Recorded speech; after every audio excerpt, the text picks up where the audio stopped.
Hello दोस्तों, कैसे हैं आप सब। आप सभी का स्वागत है आपके अपने चैनल में। दोस्तों, मैं उम्मीद करता हूं कि आप लोगों ने काफ़ी अच्छी दिवाली मनाई होगी, सेलिब्रेट किया होगा और सेफ दिवाली मनाई होगी।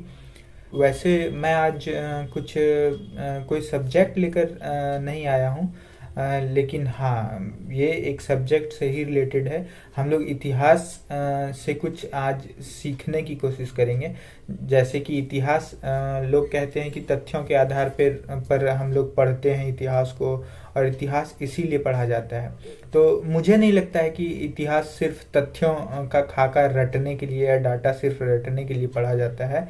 इतिहास से हम लोग कुछ सीखते हैं। जैसे कि हर विषय से हम लोग सीखते हैं, सीख लेते हैं, उसी तरह इतिहास से भी हम लोग सीख लेते हैं।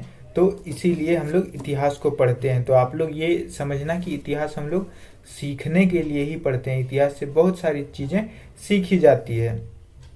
तो आज वैसे ही एक विषय से हम लोग बात करेंगे। आज हम लोग ये बात करेंगे कि सिकंदर जो है, सिकंदर महान के बारे में हम लोग जानते ही हैं। तो वैसे उसे विश्व विजय कहा जाता है। उसने विश्व को लगभग जीता, लेकिन उसका घमंड चकनाचूर किया गया था यहाँ पे, और वो भी एक संत के द्वारा उसकी सोच को परिवर्तित किया गया था। तो उन्हीं के बारे में हम लोग जानेंगे। ये उस समय की बात है जब सिकंदर भारत विजय पर भी आया था और कुछ क्षेत्रों को उसने जीता। तो यहाँ क्या हुआ, यहाँ ज्ञान की काफ़ी बात चलती थी और संतों के ज्ञान से लोग काफ़ी प्रभावित होते थे। तो क्या हुआ, यहाँ पे उसने डिसाइड किया कि एक संतों को, यहाँ किसी संत की टुकड़ी या संत को, किसी एक संत को हम लोग यहाँ से लेकर यूनान चलेंगे और वहाँ लोगों को दिखाएंगे या बताएंगे कि किस तरह की ज्ञान की बातें आदि यहाँ के संतों द्वारा की जाती है। तो उन्होंने अपने सैनिक को भेजा एक संत के यहाँ, जिनका नाम दांडायन था, वे दांडाइन कहते हैं। तो इस तरह से उनके नाम को उच्चारण उनके नाम का किया जाता है। तो दांडायन से सैनिक उन्होंने भेजा और दांडायन से सैनिक ने जाकर कहा कि हमारे सम्राट जो हैं वो आपसे मिलना चाहते हैं। तो उन्होंने, दांडायन ने कहा कि जी नहीं, मैं आपके साथ नहीं चल सकता। तो फिर सर्वप्रथम तो उन्होंने लोभ दिया।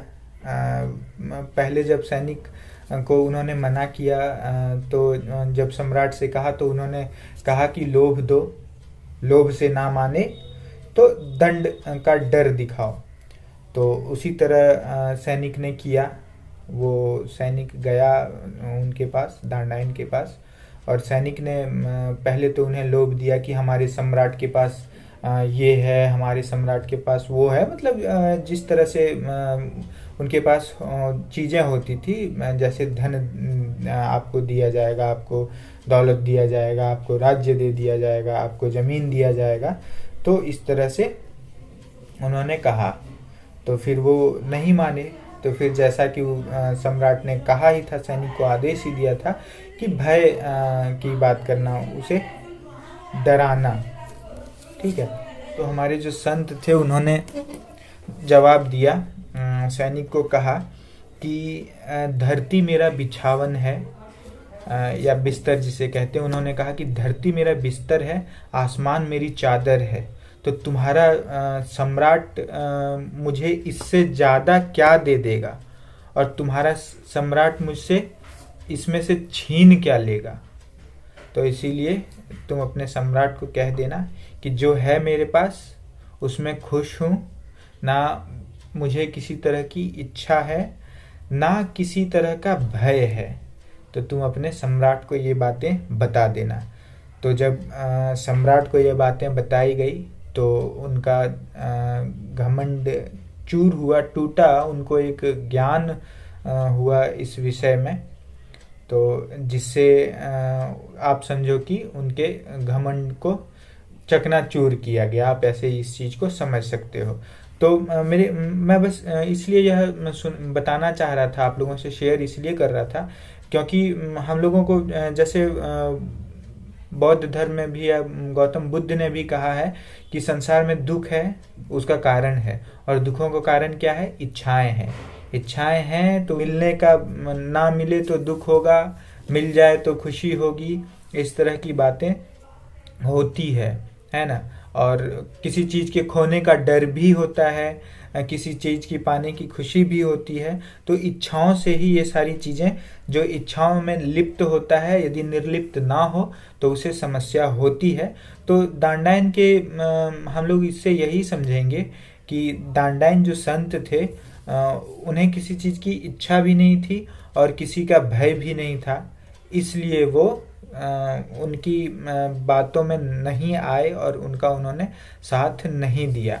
तो जैसे कि गौतम बुद्ध की भी जब हम लोग विचारधारा को या उनके धर्म को, उपदेश को जब समझेंगे तो हम लोग उसमें देखेंगे इन चीज़ों को।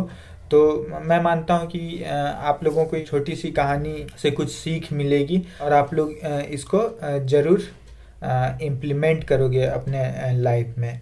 तो चलिए दोस्तों, धन्यवाद आप सभी का।